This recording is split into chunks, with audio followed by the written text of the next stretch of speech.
Ruth Calloway stood at the edge of the auction ring in Marrow Creek, Texas, with her hands folded over her stomach, the way she always folded them when men were looking at her and deciding what she was worth. Silas Merrick was already looking. He stood on the top rail of the fence with his boots hooked under the second board, sunlight catching the silver conch on his hatband. And he was smiling the way a man smiles when he has already won something and is only waiting for the room to catch up. Lot 41, the auctioneer called. A gray mare, 6 years old, sound in wind and limb, property of the Calloway estate.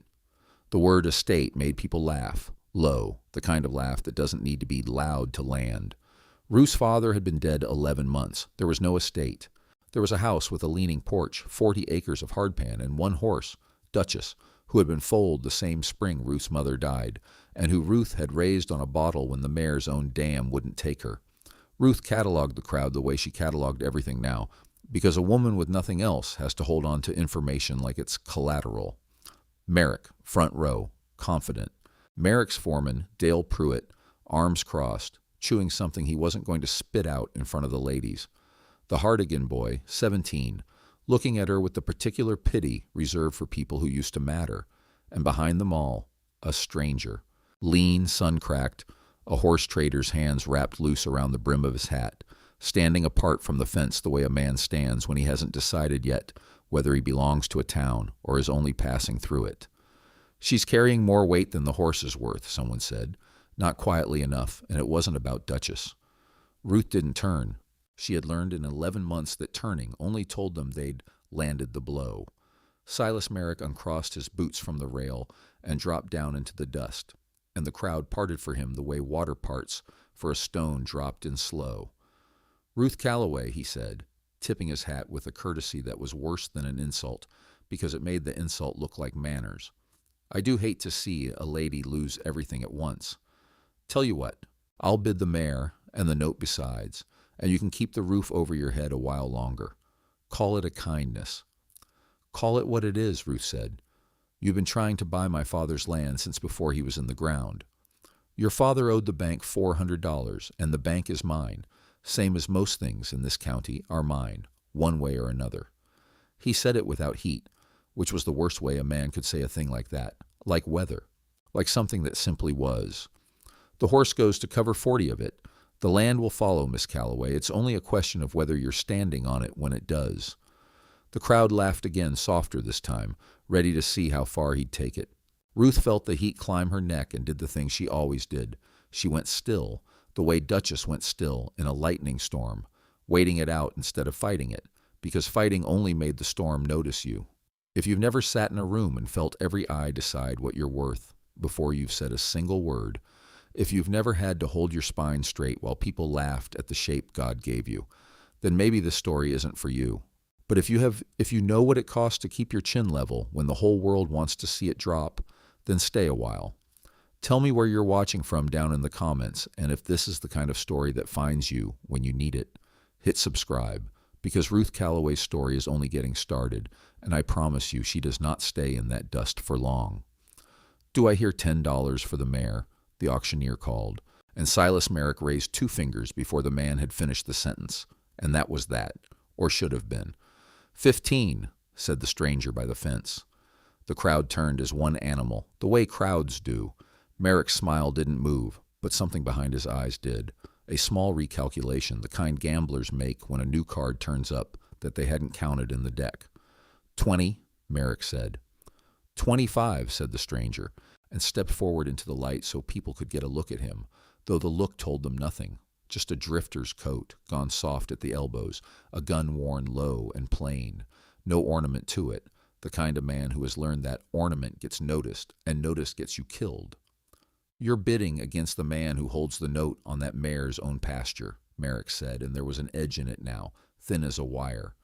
Then I expect you'll want to win, the stranger said. 30? Silas Merrick looked at him for a long moment, and Ruth watched him do the arithmetic a rich man does when he realizes the cost of winning has become higher than the value of the thing he's winning. He could go to 50, to 100, and everyone there knew it. But everyone there would also remember that he'd had to. She's not worth it, Merrick said, which was not the same as bowing out, but was close enough that the auctioneer's gavel came down before he could stop it. Sold, the man cried. To the gentleman for $30. The stranger walked forward through the parting crowd, counted bills into the auctioneer's palm without ceremony, and took the lead rope from the boy holding it. Duchess, who had stood through the whole business with her ears pinned and her tail switching, quieted the instant the rope changed hands, the way a good horse quiets for a man who has never once had to prove himself to one. He led the mare across the ring to where Ruth stood, and held the rope out to her. "She's yours," he said. "I didn't buy a horse. I bought a delay." Ruth looked at the rope, then at him. "You don't know me." "I know a rigged auction when I stand in the middle of one," he said. "Name's Cal Bishop. I'll be at the Kestrel boarding house if you've a mind to explain why half this town wanted to watch you lose a horse you clearly raised from a foal." He didn't wait for her answer. He tipped his hat, the same courtesy Merrick had used like a blade, except in Cal Bishop's hands it came out clean, and he walked off toward the livery without looking back to see if she was watching. She was. Silas Merrick was watching too, and what was on his face wasn't defeat. It was patience, the particular terrible patience of a man recalculating a timeline, not a plan. The house sat a mile and a half from town on a rise that had once looked out over good grass, and now looked out over grass gone the color of old rope. Ruth walked Duchess the whole way, because she did not trust herself yet to ride and think at the same time, and because the walk gave her hands something to do besides shake. Her father used to say a woman ought to know 3 things cold: her landlines, her debts, and her own worth, in that order, because the first 2 would try to convince you the third was negotiable. Thomas Calloway had said a great many things like that in the years before the fever took him, and Ruth had spent 11 months finding out which of them were true. The landlines, she knew. The debts she was learning were worse than he'd ever told her. He'd borrowed against the West 40 without saying a word, and the note had gone quietly into the same drawer of Silas Merrick's desk, where half the county's papers seemed to live. And her own worth. That she was still working out, one auction at a time. She unsaddled Duchess in the yard and rubbed her down slow, cataloging the mare the way she cataloged everything. The small scar above the left hock from a barbed wire fence 3 summers back, the way her ears swiveled toward any sound from the road before Ruth heard it herself, the particular soft huff she gave when she wanted an apple and had decided not to ask outright. Small facts. Ruth kept them the way other people kept money, because facts, unlike money, could not be taken from you at auction. "He's not wrong to want the land," she told the mare. "It's good bottom ground. He's only wrong about how he means to get it." Duchess didn't answer, which was one of the things Ruth liked best about her. By the time she'd fed the 2 hens still laying and banked the stove for the night, the light was going long and gold across the hardpan, and she found herself, against her better sense, thinking about a stranger's plain gun and the way he'd said I bought a delay like it was nothing at all to spend $30 on a woman he'd never met. Nobody did anything in Merrow Creek for nothing. Ruth had learned that lesson before she learned to walk in a straight line at a church social without hearing what people said behind their hands. She intended to find out come morning exactly what Cal Bishop wanted for his $30. She did not expect the answer to be nothing at all, and she liked him a good deal less for it at first, because a person who wants nothing from you is a person you cannot predict. The Kestrel boarding house smelled like lye soap and boiled coffee, and Cal Bishop was sitting on the porch steps working a piece of harness leather with an awl when Ruth came up the walk the next morning. Duchess's rope looped loose in her hand because she hadn't quite trusted leaving the mare home alone yet. "You didn't have to walk her all this way to thank me," Cal said, not looking up from the leather. "I'm not here to thank you." Ruth stopped at the bottom of the steps. "I'm here to ask what you want for her." Now he looked up. "I told you, she's yours." "Men don't spend $30 on strangers for nothing, Mr. Bishop." "No," he agreed. "They mostly don't." He set the leather down and studied her, not the way Merrick's men studied her, cataloging flesh to laugh at later, but the way a man studies a horse he's thinking of buying, for soundness, not for shape. "I watched Merrick work that ring like he owned every man in it, and I watched you stand there and take it without flinching, and I didn't like either thing much. That's the whole of my reasons. You're welcome to disbelieve them." "I do," Ruth said. "A little." "Fair enough." A corner of his mouth moved, not quite a smile. "You want to sit down and tell me what a banknote's got to do with a public humiliation? Or are you fixing to stand there cataloging me the way you're doing right now?" She startled at that. She hadn't thought it showed, the way she read people, filed them. "I'm not cataloging you." You've looked at my hands twice, my gun once, and the mend on my left boot heel, Cal said. I don't mind it. My grandmother used to say the ones who watch close are the ones who've had to. Something in Ruth's chest loosened a half-inch, which alarmed her more than it comforted her.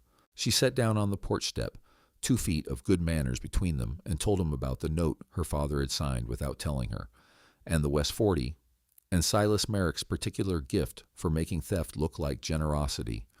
Cal listened without interrupting, which was its own kind of rare, and when she finished he was quiet a moment, turning the awl over in his fingers. Man like that doesn't stop because a horse didn't sell, he said finally. He's going to come at the land some other way, probably soon. I know it. You got a lawyer looked at that note? Nearest lawyer's 2 days' ride, and I've got exactly $9 to my name now that I didn't spend on hay. Ruth heard how flat that sounded and didn't try to soften it.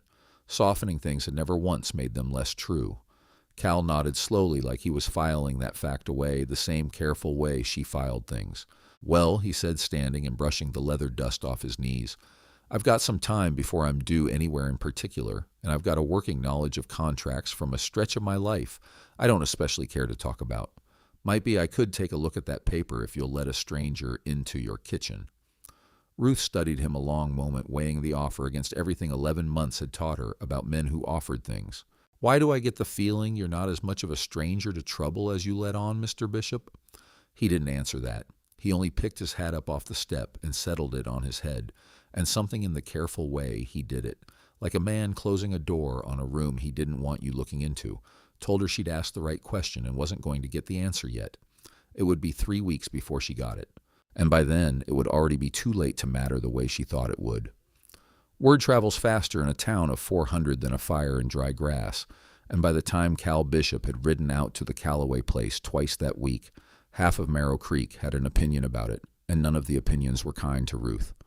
Naomi Sorensen doesn't approve, Ruth told Cal on his third visit, setting a plate of biscuits on the table between them with more force than the biscuits deserved. Naomi ran the mercantile, and everything that passed for news in town passed first through her counter. Told me this morning, right over the flour barrel, that a woman in my situation oughtn't be encouraging a drifter's attentions. Situation. Like I'm a barn fire, needing containing. She's not wrong that people are talking, Cal said, not looking up from the note he was reading for the 4th time, a stub of pencil working figures in the margin. She's wrong about what they ought to be talking about, he tapped the paper. This interest rate. You said your father borrowed $400. He did. Note says $600, compounding monthly since March, and there's a clause here says, Merrick can call the whole balance due on 30 days' notice if he judges the collateral. That's your land, Ruth. Insufficiently maintained. He looked up. You know what insufficiently maintained means to a man who owns the county judge's mortgage too? It means whatever he wants it to mean. It means whatever he wants it to mean, Cal agreed.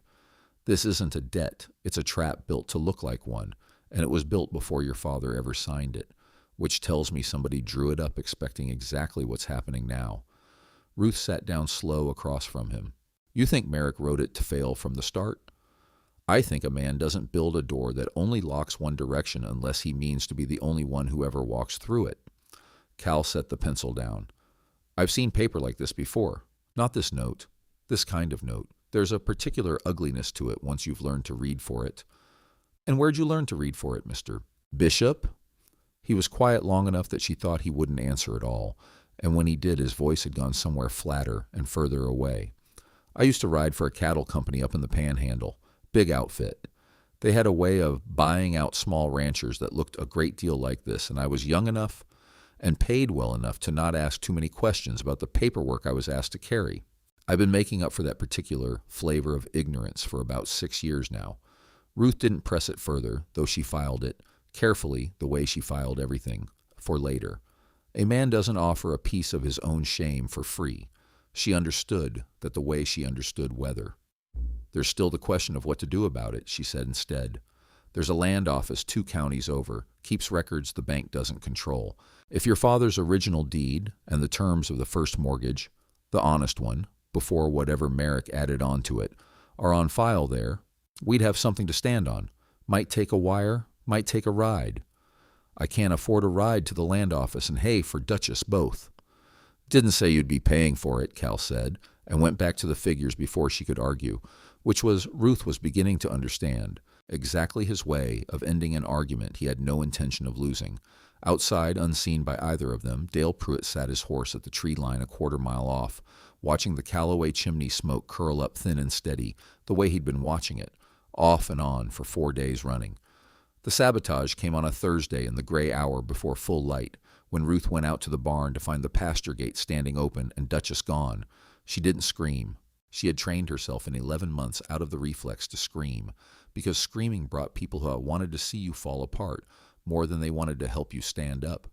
She walked the fence line instead, cataloging, the gate latch, sheared clean, not worked loose by weather or a careless hand, but cut. Deliberate, the metal bright where a tool had bitten it. Hoofprints leading northeast, toward the breaks, toward country a green horse could break a leg in before sunup. She found Duchess 2 hours later, a mile into the breaks, standing hock-deep in a wash, with one foreleg trembling, and a long, shallow gash along her flank where she'd caught herself on something. Wire, most likely, strung where wire had no business being strung, in open range that belonged to no one and everyone. Ruth knelt in the mud and put both hands flat against the mare's shoulder and did not cry, because crying was another thing that gave people the version of her they wanted, and there was no one there to see it, but she had made a policy of it regardless, the way some people made a policy of prayer. Somebody wanted you scattered, she told the horse low, or hurt or dead in a wash where I wouldn't find you till the buzzards did. And somebody wanted me out here alone at first light, walking fence in the dark, easy to track. She looked around at the breaks, at the low scrub that could hide a rider 100 yards off, and she'd never see him. That's not carelessness. That's a message.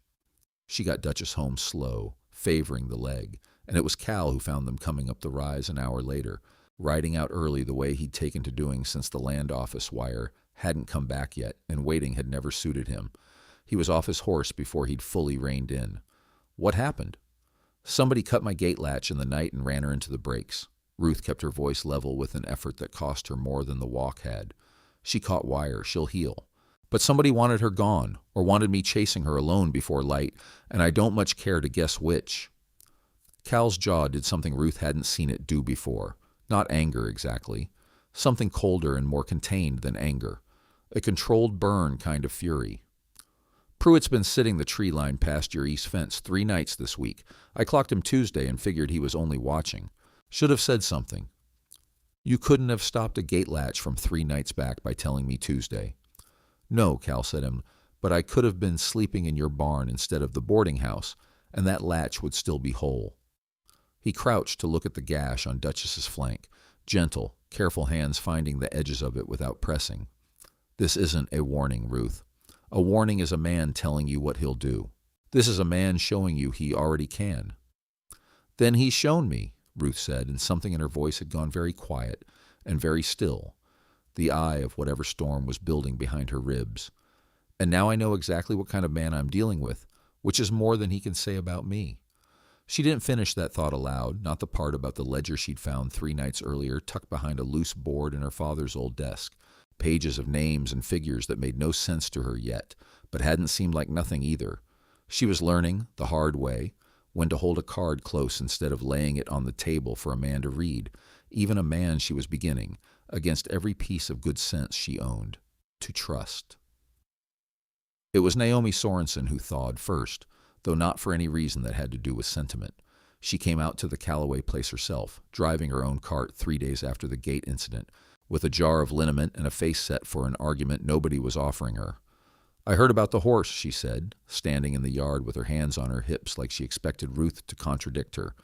And I heard you rode 2 hours to the Petrie place and back to borrow their vet's kit because you couldn't afford to send for Doc Hallison, and did the stitching yourself by lamplight, and the mare's already sound to walk. News travels. News travels because people watch you. Ruth Calloway, they've been watching you since your daddy died, waiting to see if you'd fold. Naomi shoved the liniment jar into Ruth's hands like it was a rebuke. I said a hard thing to you over my flour barrel, and I've been chewing on it since. I was wrong to say it. A woman doctoring her own horse's leg by lamplight instead of weeping about it isn't a situation needing containing. That's just a woman doing what needs doing. Ruth looked down at the jar, turned it once in her hands. Why the change of heart? because I've watched Silas Merrick buy up half this county's grief and call it business for 15 years, and I've never once seen a soul stand up straight through it, the way you have," Naomi said, and her voice had gone rougher than she probably meant it to. "My own husband signed a note with that man's father before Silas even took the business over, and it near killed us both to pay it clear. I know what that grinding feels like from the inside. I was ashamed to admit I knew it, so I laughed along instead at the auction, same as everybody else. I'm not proud of that." It was, Ruth understood, as close to an apology as Naomi Sorensen had likely given anyone in a decade, and she found she didn't want to make the woman work harder for it than that. "I'd take some help," Ruth said instead, "if you're offering it, and not just liniment. There's a ledger I found in my father's desk I can't make sense of. Names, numbers, dates going back maybe 6 years. No accounting I recognize. I thought maybe, running the mercantile as long as you have, you might know some of the names in it." Naomi's face changed, a small, sharp shift, like a woman recognizing a shape in fog. "Let me see it." They sat at the kitchen table with the ledger open between them, and Naomi's finger moved down the column slower and slower until it stopped altogether on a name 3 pages in. "That's my cousin's boy," she said quietly. "Edward Cray. He sold his spread to Merrick 2 years back. Sudden-like, everybody figured he'd just had enough of ranching. This says he was paid $400 for 800 acres of good creek bottom land. Edward wouldn't have sold for that if you'd held a gun on him. He loved that land." "Maybe somebody did hold a gun on him," Ruth said, and the two women looked at each other across the table in the particular silence of people who have just realized a small, ugly thing is actually the corner of something much larger, buried much deeper. It would be another 2 weeks before either of them learned exactly how much larger, and by then, the ledger would no longer be the only thing hidden in that desk that Silas Merrick wanted found before Ruth Calloway did. Market day came around on Saturday the way it always did, and Ruth walked into town with 24 eggs to trade, and the ledger's weight sitting in her mind the whole way, so that she almost didn't notice Delia Ashcroft planted square in front of the mercantile door until it was too late to turn aside without it looking like retreat.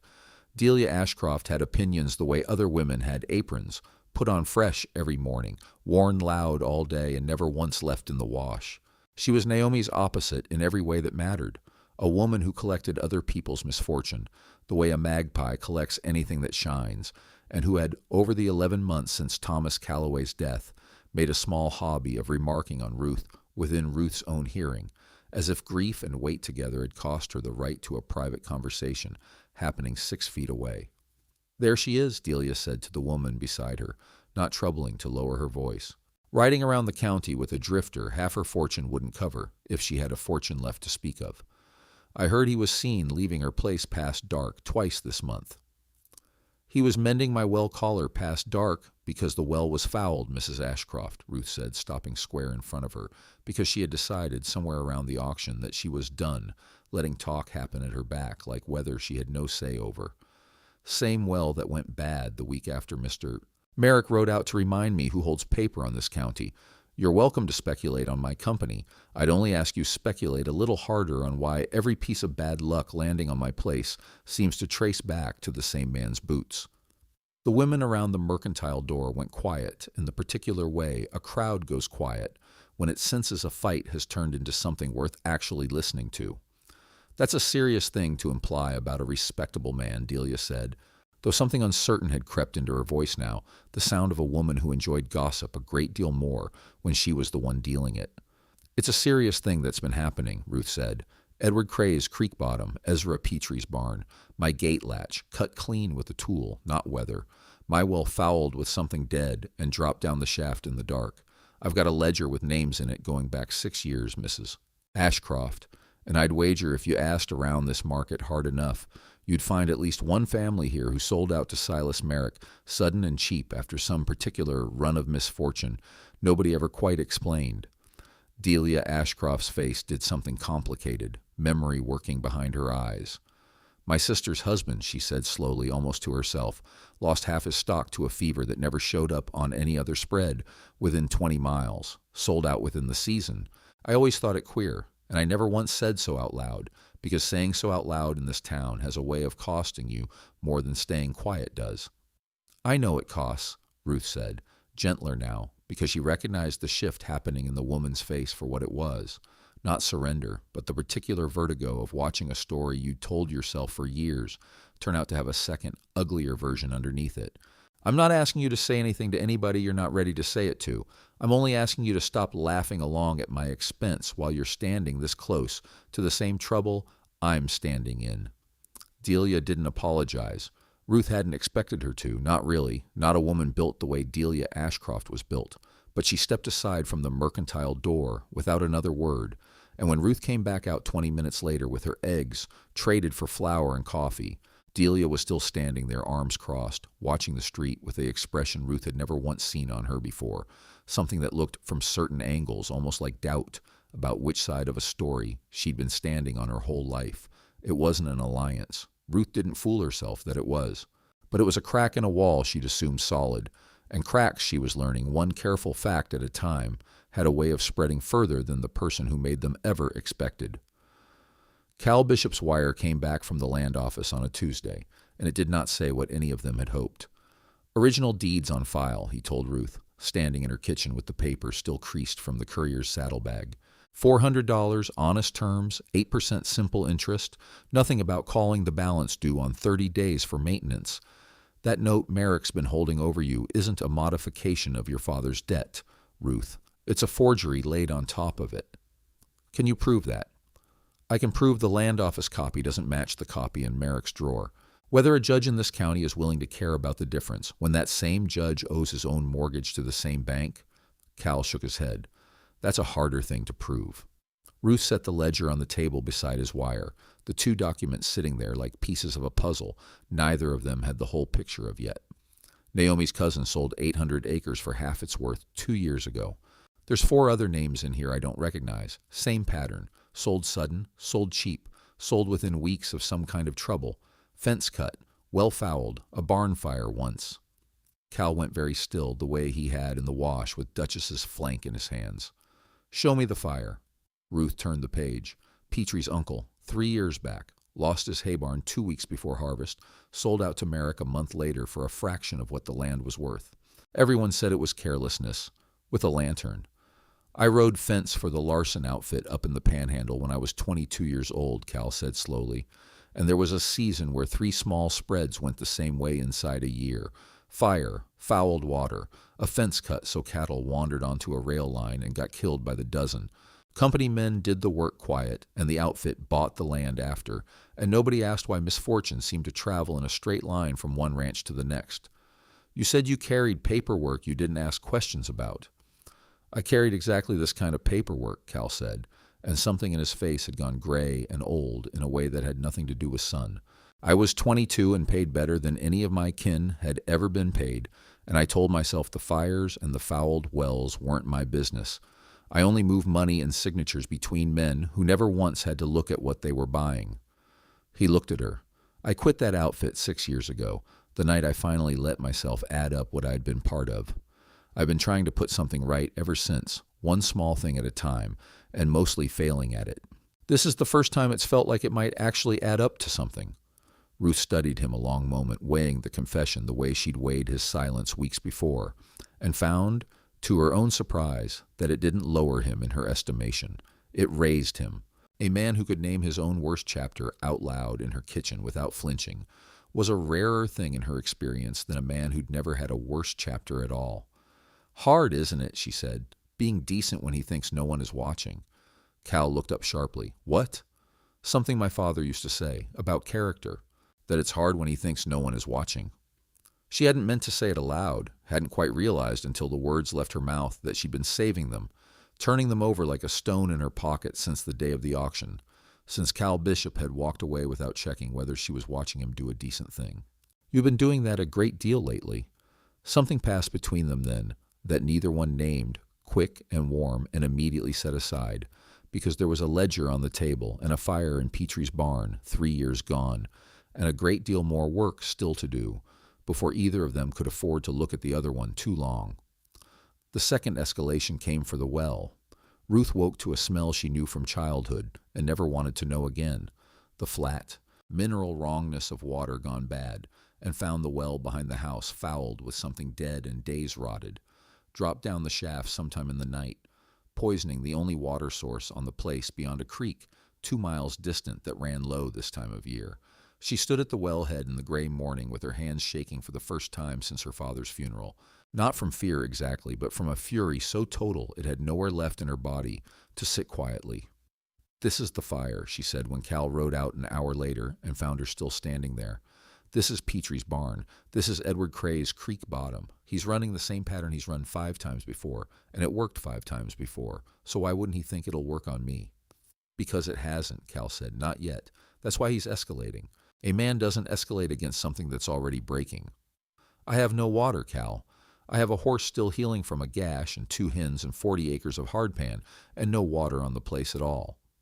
"Then we haul it from the creek till we can dig a new well or clean this one, and we do it in daylight where anybody driving past can see us doing it, because a man who works in secret hates nothing worse than being watched doing it."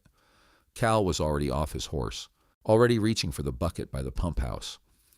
"And we take that ledger and what I know about the Larson outfit's methods, and we write it to the district land commissioner in Coldwater, because a county judge who owes Merrick money isn't the only authority in the territory, and it's past time we stopped waiting on this county to police itself."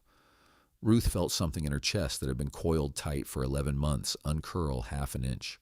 Not hope, exactly. She'd learned to distrust hope the way she distrusted charity, but something adjacent to it. Momentum. "There's a boy," she said slowly. "Tommy Petrie, 16.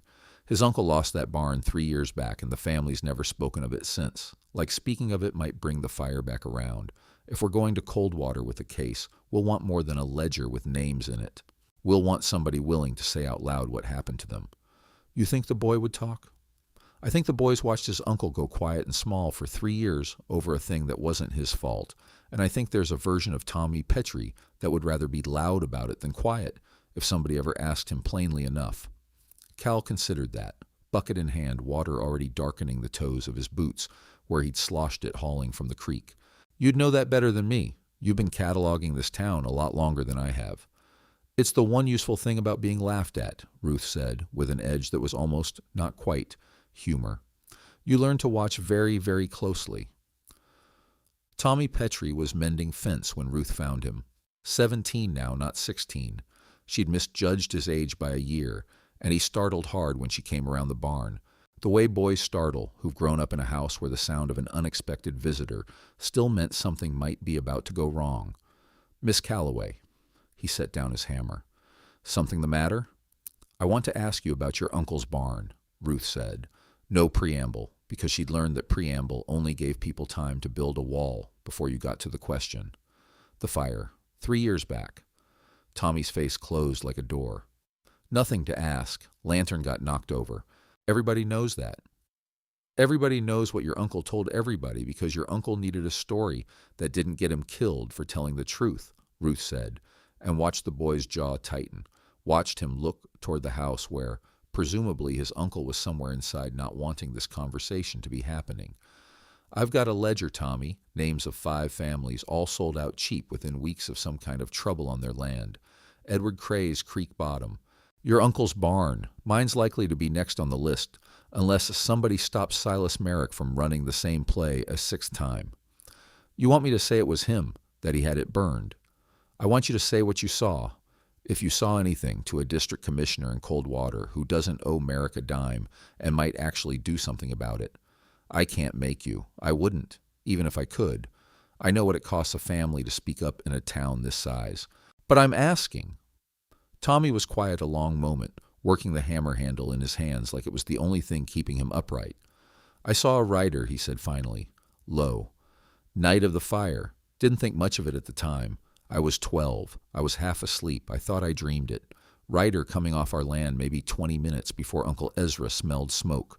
I told my pa the next morning, and he told me I hadn't seen anything, said it sharp enough that I believed I hadn't. Man doesn't forget being told that sharp, though, not even 6 years later." "Would you know the rider again?"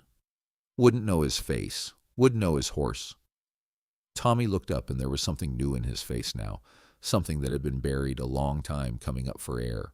Dale Pruitt rides a blue roan gelding with a splash of white over the left eye, ugliest, most particular-looking horse in this county.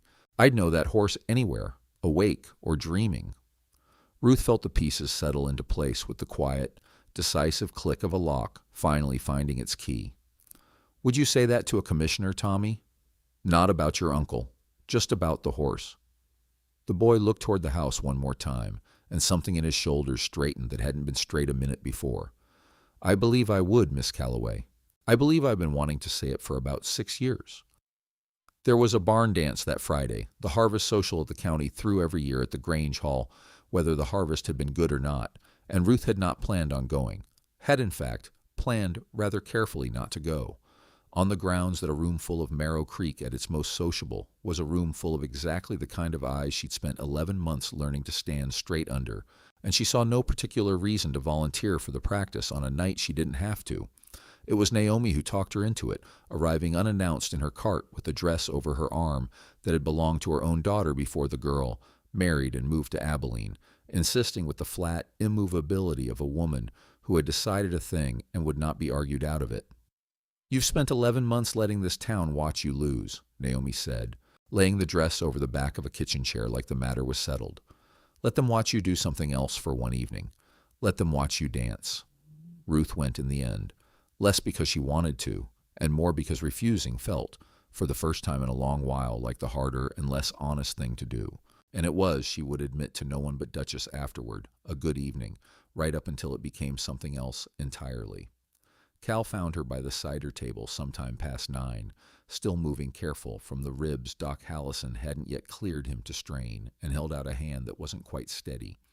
I can't dance worth much with these ribs, he said, but I'd take it as a kindness if you'd stand up with me anyway. Slow as we like. They danced slow, careful of his side, close enough that Ruth could feel the warmth coming off him, even through her sleeve, and for a few minutes the fiddle music and the lantern light and the particular gentleness in the way he held her hand made the whole business of Merrick and ledgers and fouled wells feel very far away, the way a storm feels far away when you're standing under a roof that's holding. You're cataloging again, Cal said quietly, close to her ear. I can feel you doing it. What have you got? The way you're favoring your right side, Ruth admitted. The way you keep glancing at the door like you're still expecting trouble to walk through it, even here. The fact that you haven't once, this whole dance, looked at me the way men in this county generally look at me. How's that? Like they're doing arithmetic, weighing what I am against what I'm worth and deciding I don't balance. She said it plain without the bitterness she might once have let creep into it, because it had simply become, over these weeks, a fact among other facts, cataloged and set aside. You've never once looked at me that way, Cal Bishop, not since the day you handed me that rope, and I've been trying to work out why, same as I work out everything. Cal was quiet a moment, the fiddle turning the tune slow around them. I spent 6 years of my life measuring people the way that outfit taught me to, he said finally. What a man's land was worth to somebody bigger than him, what his silence could be bought for. I got real good at that arithmetic, Ruth, good enough that I stopped noticing I was doing it to people at all until I couldn't stand what the sums added up to anymore. So no, I don't do that math on you. I did enough of it on people who deserved better, and I promised myself, the night I quit that outfit, that I was done deciding what another person was worth before I'd taken the time to actually know them. She didn't answer that right away, because there wasn't a ready answer for it, only the slow turn of the dance and the particular ache of being looked at, finally by someone who had stopped counting. It was near the end of the song that Delia Ashcroft's youngest niece, 12 years old and unburdened yet by whatever her aunt might teach her later, tugged on Ruth's sleeve during a pause and asked, with the blunt honesty only children are still permitted, whether Ruth was going to marry the cowboy who'd bought her horse, and the whole knot of grown women standing near the cider table went still, waiting to see how Ruth would answer a question none of them had quite dared ask themselves. I don't rightly know yet, Ruth said, which was true, and which was, she would think later, the first time in 11 months she'd answered a personal question in that town without bracing first for the laughter that used to follow. None came, only Cal's hand, resting light and steady at the small of her back, and the fiddle starting up again, and a whole room that had, for one evening at least, stopped doing arithmetic on her too. They did not leave for Coldwater the next morning, because that was the morning Silas Merrick came to the Calloway place himself, unannounced, with Dale Pruitt riding a half length behind him, on a horse with a splash of white over the left eye, and it was the closest thing to a mistake the man had made yet. Ruth was in the yard with Cal when they rode up, both of them elbow-deep in the work of patching the fouled well's stone collar, and she felt Cal go still beside her, the particular, alert stillness of a man clocking a threat before his hands finished the motion they were already in. "Miss Calloway," Merrick said, not dismounting, which was its own kind of message. "I hear your well's gone bad. Terrible luck this county's been having lately." "Terrible luck seems to follow your interests real close, Mr. Merrick," Ruth said. "Edward Cray's creek bottom, Ezra Petrie's barn. My well. My horse run into the brakes and cut on wires strung, where wires got no business being. You've built quite a habit of terrible luck landing on land you'd like to buy." Something flickered across Merrick's face, gone almost before it arrived, but Ruth had spent 11 months learning to catch exactly that kind of flicker. "That's a serious accusation to make without proof, Miss Calloway." "I've got a ledger with 5 names in it and a pattern going back 6 years, Ruth said. "I've got a witness who watched a particular blue roan gelding ride off Ezra Petrie's land 20 minutes before that barn caught fire, and I'm looking at that same gelding right now, standing not 10 feet from your foreman's boots." Dale Pruitt's hand moved half an inch toward his belt before he caught himself, and that half inch told Ruth and Cal both everything the man's face was trying not to say. "A boy's memory from 6 years back isn't proof of anything," Merrick said, and his voice had gone thinner now, the good humor stripped clean off it. "You're standing on land that's mine by note, Miss Calloway, and threatening my foreman with the story a child dreamed up won't change the balance you owe." "The note's a forgery," Cal said, speaking for the first time, and his voice carried the particular flatness of a man who has decided he's done being patient. "I've got the land office copy of the original terms. Yours doesn't match it. I know exactly how that kind of paper gets built, Merrick, because I used to build it myself, for an outfit up in the Panhandle that ran the identical pattern you're running now: fire, fouled water, cut fence, forced sale, and a note dressed up to look legal covering the whole business. I know it because I was young and paid well and didn't ask questions, and I've spent 6 years trying to make up for that, and I mean to finish making up for it right here." The silence that followed had a weight to it Ruth could feel in her teeth. Merrick looked at Cal for a long moment, recalculating again, the way he had at the auction, except this time the recalculation didn't seem to land anywhere he liked. "You'll want to be careful, Bishop," he said finally. "Throwing around accusations you can't make stick in front of a judge who happens to be a personal friend of mine." "We're not going to your judge," Ruth said.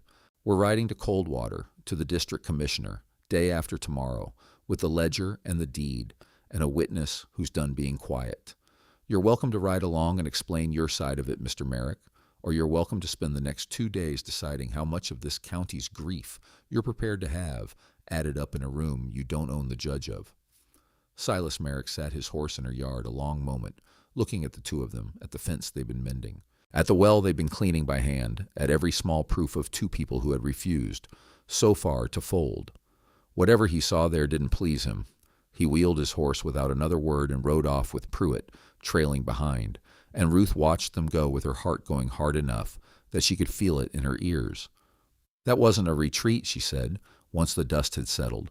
"That was a man buying himself time to figure out how to make sure we never reach Coldwater at all." She was right, and the shape that threat would take, when it came the next night, would be worse than fire, worse than fouled water, because this time it wasn't aimed at her land at all. It was aimed at Cal. They came for him at the boarding house a little after midnight.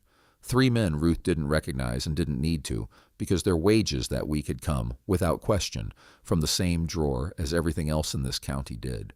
She heard about it at dawn from Naomi, who'd heard it from the boarding house keeper, who'd heard the whole thing happen through the thin wall of the room next to Cal's, boots on the stairs, a door forced, a fight that had ended with Cal Bishop's face marked up badly enough that Doc Hallison had been sent for before sunup, and a warning left behind in words simple enough that even a scared boarding house keeper could repeat them exactly.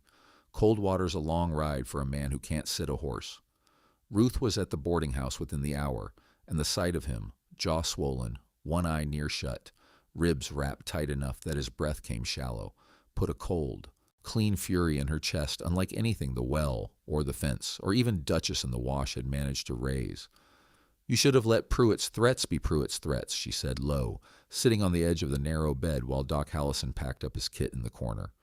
You didn't have to be the one standing between him and me. Wasn't a decision I made on purpose, Cal said, and even bruised. There was something wry in it.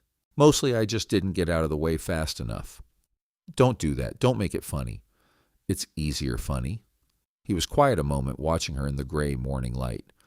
They asked me before it got serious whether I'd ride out of this county quiet if they let me walk. I told them no. I want you to know that wasn't bravery, Ruth. I've been running from what I did up in the Panhandle for 6 years, one town at a time, never staying long enough anywhere to owe anybody anything. This is the first place I've stood still long enough to actually owe somebody something, and I found out, somewhere around the second man's fist, that I'd rather take a beating here than keep running clean somewhere else.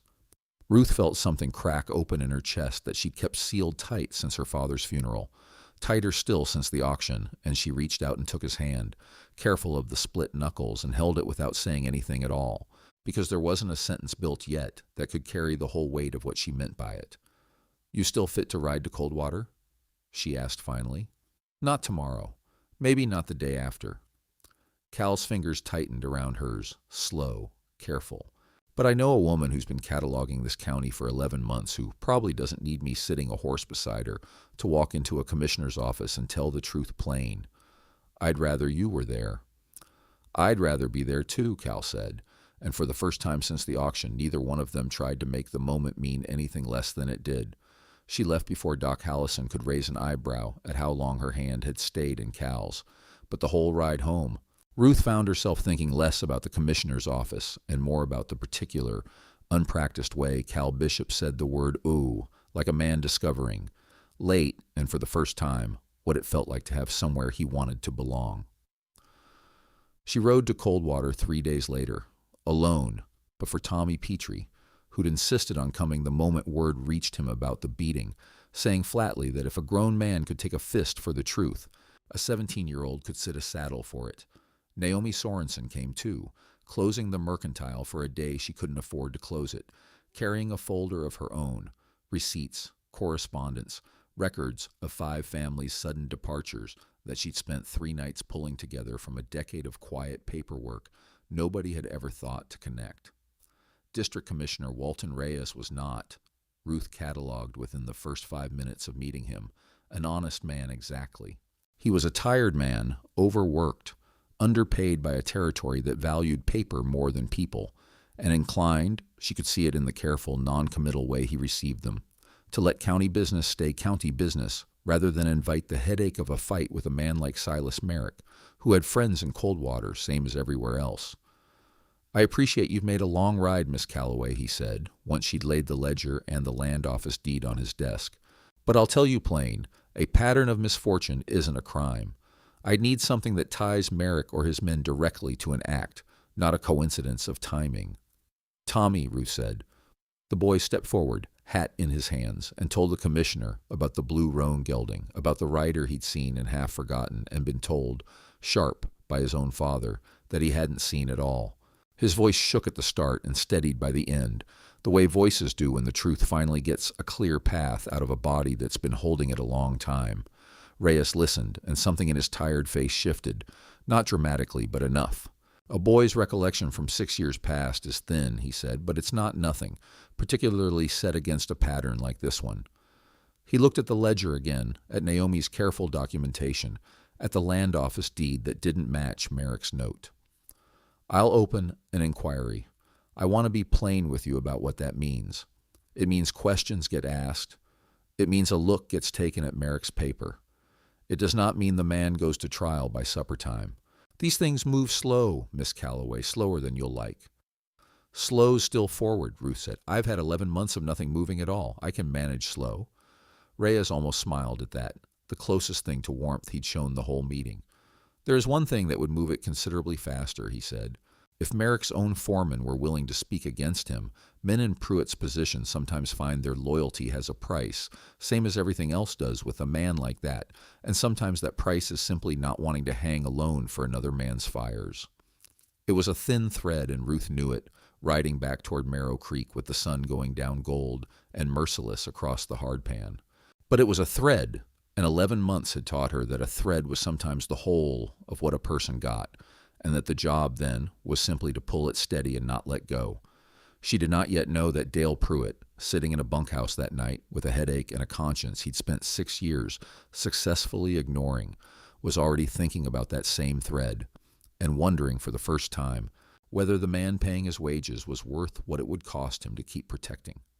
The second document came from a place none of them expected, the bottom of a trunk in Ruth's own attic, where her father's things had sat untouched for 11 months because she had not yet been able to make herself go through them.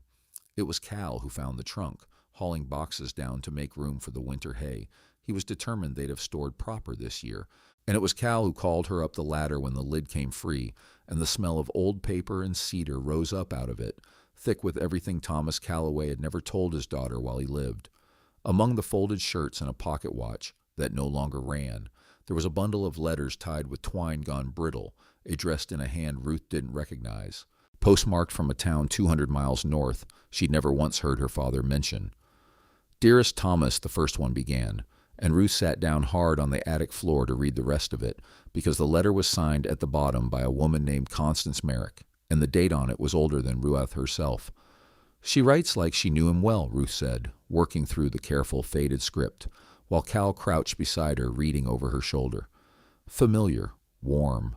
Writes about a man named Josiah.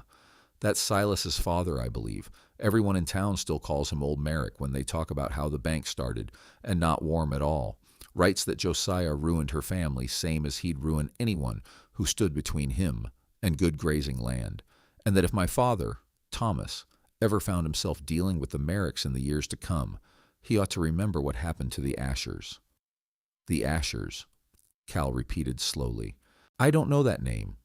"Neither do I," Ruth said, "which is itself peculiar, in a county this small, where every name that's ever mattered gets repeated at every social, till it wears smooth." She read further, her voice going quieter, as the letter's meaning gathered weight. "She says Josiah Merrick forged a debt against her husband's spread the same way, the very same way. Silas has forged mine. Says the note doubled itself twice inside a year through language nobody but a lawyer could untangle, and that when her husband rode to protest it, he was found 3 days later at the bottom of a ravine on his own land, and the county called it a fall, and Josiah Merrick bought the Asher spread from his widow within the month. Generous enough, everyone said at the time, to let her keep the house another season before she moved on." The attic went very quiet, dust turning slow in the one shaft of light coming through the gable window. "You think Merrick's father killed a man for his land," Cal said, "and your father knew this woman well enough that she wrote to warn him." "I think my father knew a great deal more about the Merricks than he ever let on, and I think he kept these letters instead of burning them, because some part of him wanted somebody someday to find them and understand exactly what kind of family he was quietly protecting me from for as long as he could stand between me and it." Ruth's hands were not quite steady now, turning through the rest of the bundle, 6 letters in total, spanning nearly 15 years, the last one dated only a year before her father's death, still writing of Josiah's son Silas in the same careful, warning tone, saying the boy had learned his father's methods well and improved on the cruelty of them. "This changes what we're carrying to Coldwater," Cal said quietly. "This isn't only forged paper and fouled wells anymore, Ruth. If there's any truth in what this Constance Asher wrote, we may be looking at a man whose family has been doing this, the whole of it, land and ruin and worse, for going on 20 years and getting away clean every single time because nobody with the standing to stop them ever put the pieces together in one place." Ruth thought of Josie Hartigan, the youngest of the Hartigan girls, 13 years old, who had taken to walking out to the Calloway place most afternoons since the auction, ostensibly to help with the hens, but really, Ruth suspected, because the girl's own family had fallen on the wrong side of a Merrick note 2 winters back and lost their good south pasture for it, and Josie had watched Ruth refuse to fold the way Josie herself, Ruth suspected, was quietly practicing how to refuse to fold someday too. "There's a whole county of people who've been taught to call their ruin bad luck," Ruth said slowly, "because nobody ever showed them it was a pattern with a name attached. I mean to show them, Cal. Whatever it costs." "It's already cost you a great deal," Cal said, gentle. "It cost me a great deal before I ever knew to fight it," Ruth said. "I'd rather it cost me something while I'm standing up straight than while I'm folded down small and quiet, same as your Constance Asher must have folded, same as I expect a dozen families in this county have folded one generation after the next, because nobody ever handed them a reason to believe folding wasn't the only choice available. She tied the letters back into their bundle, careful of the brittle twine, and carried them down the ladder held against her chest, the way she'd once carried Duchess's lead rope across the auction ring, like something precious enough to be worth whatever it cost to protect. Josie Hartigan came out to the Calloway place the next afternoon, same as she nearly always did now, 13 years old and quiet in the particular, watchful way of a child who has learned early that a house can turn on a single wrong word, and she found Ruth in the yard with the letters still spread across the porch table, weighing them down against the wind with a flat iron. "What are those?" Josie asked, settling herself on the porch step without being invited, the way she'd taken to doing since the second or third visit, when Ruth had stopped minding and started, if she was honest with herself, looking forward to the girl's company. "Proof," Ruth said, "that the trouble your family had with Mr. Merrick 2 winters back wasn't bad luck, same as the trouble that's found me since the auction wasn't bad luck, that it's been happening a long, long time, to a great many families, and that it has a name now instead of just a shrug." Josie was quiet a moment, picking at a loose thread on her sleeve. "My pa doesn't like to talk about the South pasture. Gets a look on him when Ma mentions it like she's touched a burn that hasn't healed all the way. We had good grazing there, best on our whole spread. Merrick's man came around saying our fence line was in violation of some old survey nobody'd ever heard of before, and next thing anybody knew, Pa owed money he swore he never borrowed, and the pasture went to cover it." "That's the same shape as my note," Ruth said gently. "The same shape as Edward Cray's creek bottom and Ezra Petrie's barn, and a family called Asher 15 years before any of us were born. It's a pattern, Josie, and patterns can be shown to people who have the power to stop them, same as I mean to show this one to a commissioner in cold water." "You're not scared of him," Josie said. Not quite a question. Ruth considered that honestly, the way she tried to consider most things Josie asked her, because the girl had a way of asking things straight that deserved a straight answer back. "I was terrified of him, the day of the auction. Terrified enough I couldn't hardly breathe standing in that ring with the whole town watching to see if I'd fold. I'm still afraid of him some days, if I'm honest with you. But I've learned there's a difference between being afraid of a man and letting the fear decide what you do next. Most days now, I let the second part be mine, even when the first part isn't." Josie turned that over for a while, watching a hawk work a slow circle above the brakes. "Everybody in town still says things about you," she said, eventually careful. "About your size. I hear them. I don't say anything back, mostly, because I don't rightly know what to say that wouldn't just start something. You don't owe anybody a defense of me, Josie. That's not a weight that's yours to carry." Ruth reached over and tucked the loose thread on the girl's sleeve back where it belonged, an absent motherly gesture that surprised them both a little. "But I'll tell you the one thing I've learned this year that I wish somebody had told me plain a long time before the auction ever happened. What people say about the shape of you tells you everything about the smallness of their own thinking, and not one true thing about your worth. I spent a long time believing otherwise. I don't intend to spend any more of it that way." "I don't think you are what they say," Josie said, quiet, fierce in the particular unguarded way only children manage. "I think you're the only grown person in this whole county who didn't fold when Merrick wanted you to. I think about that a lot."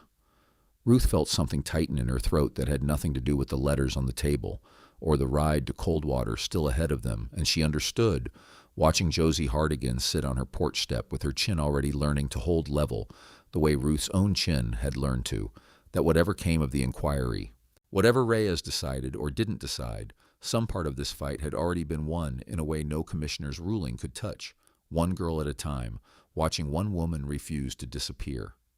"Will you tell your pa about these letters?" Ruth asked. "Not to push him. Only so he knows he's not the only family who's carried this particular kind of shame quiet, thinking it was theirs alone to carry." "I will," Josie said, standing, brushing off her skirt with a new kind of purpose in the motion. "I think he'd want to know he wasn't the only one folded, even if he's not ready yet to say so out loud." She left before supper, same as always, walking the mile back toward the Hartigan place with her shoulders set a little straighter than they'd been when she arrived, and Ruth stood on the porch a long while after, watching her go, thinking that if nothing else came of this whole long, grinding fight, that alone, a 13-year-old girl learning she didn't have to fold, would have been worth every gate latch cut and every well fouled to get her there. The break, when it came from a direction none of them had planned for.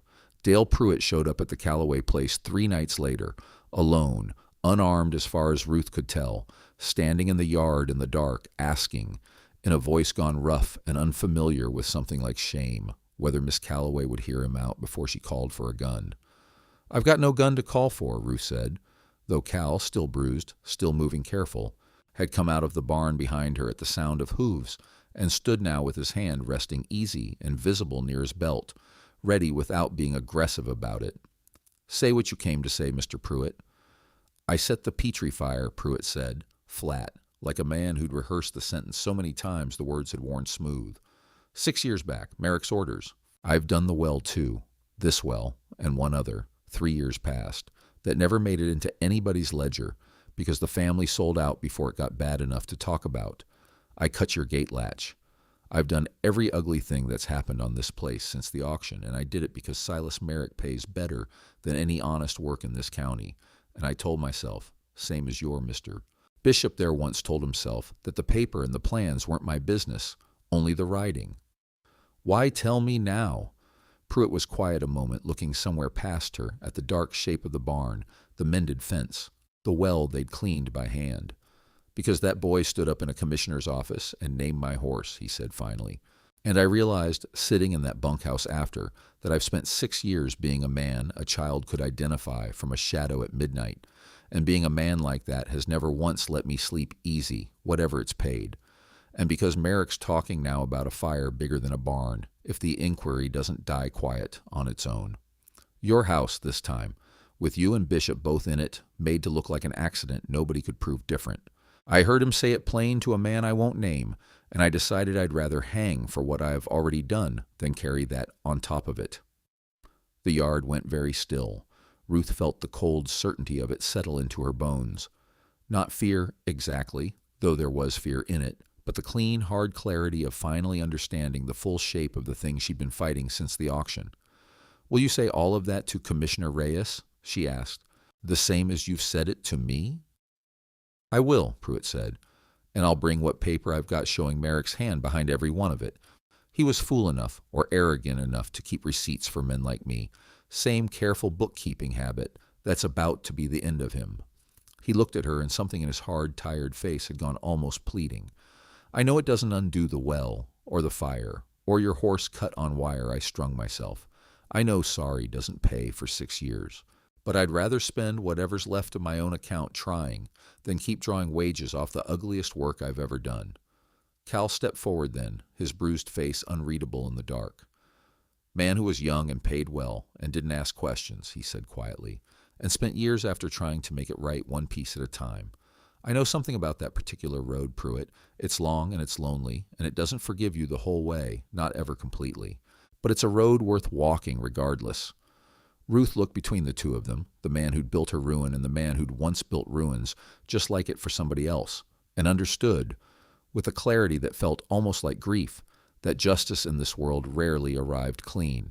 It arrived like this, complicated, partial, carried in by men who'd done wrong, and were only now, late, trying to carry something better. "Then we ride to Coldwater again," she said, "and this time we bring the whole of it." The confrontation with Silas Merrick came not in a courtroom, because Reyes had been right that these things moved slower than anyone wanted, but in the Marrow Creek Bank itself, 3 weeks later, on a morning when word had already spread that a formal inquiry had been opened, and Pruitt's sworn statement, with its receipts and dates, had landed on Commissioner Reyes's desk like a dropped anvil. Merrick was behind his desk when Ruth and Cal walked in, unannounced, and for the first time since the auction, Ruth saw something in his face that wasn't patience at all. It was the particular unlovely panic of a man watching a system he'd built to be unbeatable discover, all at once, that it had a crack running clean through it. "You've caused me a great deal of trouble, Miss Calloway," he said, not rising. "You caused yourself a great deal of trouble, Mr. Merrick. The day you decided a pattern of fires and fouled wells was easier than paying fair value for good land."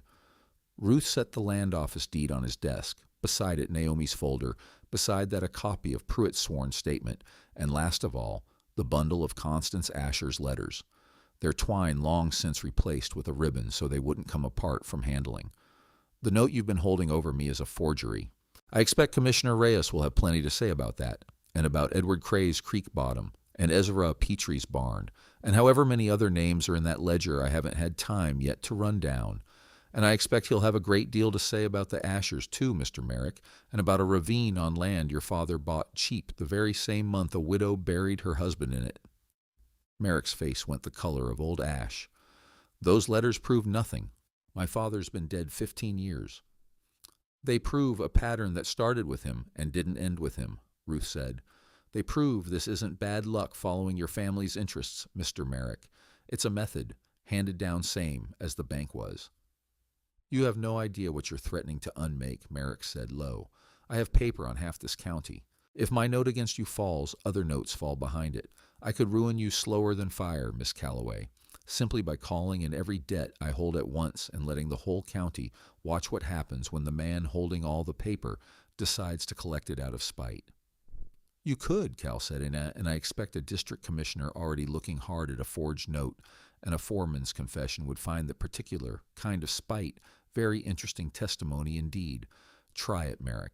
See how much sympathy a man drowning in his own greed gets from a room full of people he spent 6 years quietly ruining. Merrick looked between them, and Ruth watched the calculation happen behind his eyes one last time. Not the confident arithmetic of a man deciding how much winning would cost him, but the desperate arithmetic of a man discovering, for the first time in a long career, that he might actually lose. I'll want my lawyer present before I say another word, he said finally, which was, Ruth understood, as close to a surrender as a man like Silas Merrick was capable of giving. You'll have that chance, she said, gathering the papers back up, in cold water, same as everybody else who's owed one. She walked out of that bank with her spine straight and her chin level, the same way she stood in the dust at the auction 11 weeks earlier, except this time the eyes on her weren't laughing. The whole street had gathered, quiet, watching Ruth Calloway walk out of Silas Merrick's bank with a folder under her arm and a bruised, steady man beside her, and something had shifted in the way they looked at her that no auction, no ledger, no piece of paper could have accounted for on its own. It wasn't victory yet. Reyes had warned her that these things move slow, and slow was exactly how it would go from here. Depositions, a formal hearing, a process that would take the better part of a year to fully unwind everything Silas Merrick had built. But the direction had changed. That was the whole of what mattered, standing in that street. The direction had changed, and it wasn't going to change back. The months that followed were not the kind that make for dramatic telling, and Ruth found she didn't mind that in the slightest. The formal hearing took place in Coldwater in the fall, and it did not end with Silas Merrick led away in chains, because that was not, Commissioner Reyes had told them true, how these things actually resolved. It ended with the forged note voided, with a territorial investigator assigned to review every piece of paper in Merrick's drawer, with Edward Cray's creek bottom returned to him at fair value, and the promise of the same review extended to Ezra Petrie's family and 2 others whose names Ruth had never even learned. It ended with Silas Merrick's bank placed under a scrutiny so thorough that half the county's whispered opinion of him flipped within a season, the way opinion does once it's given official permission to say aloud what it had always quietly believed. It did not end with everything made whole. Ezra Petrie's barn was still ash. 6 years of fires and fouled wells didn't undo themselves because a commissioner signed an order.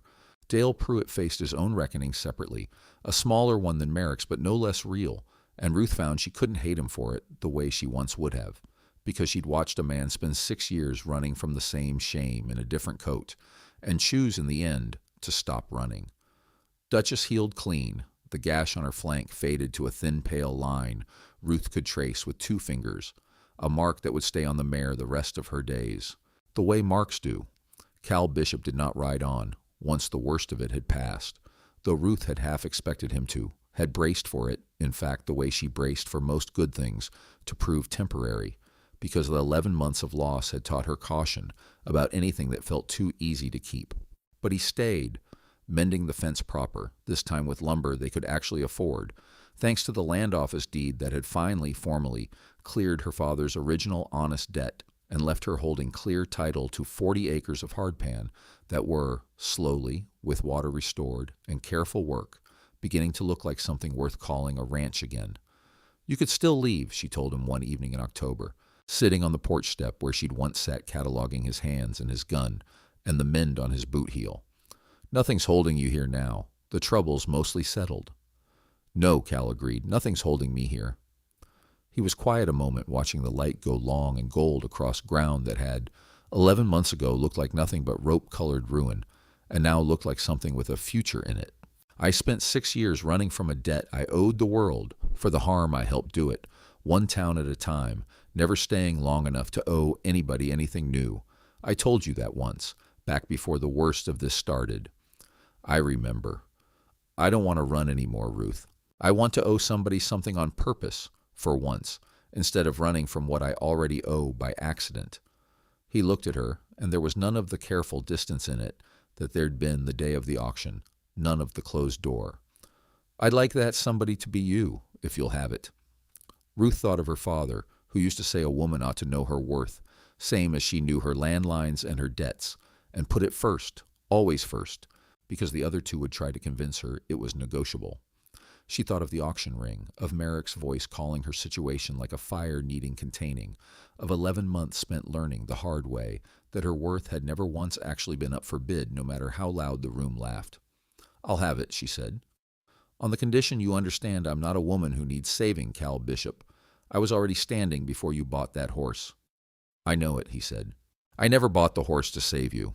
I bought her because I couldn't stand to watch a room decide a person's worth without a single one of them having the decency to be wrong about it in her favor, just once."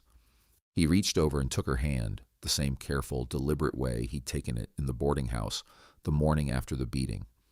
"I bought a delay, is what I said, that first day. $30 for a little time.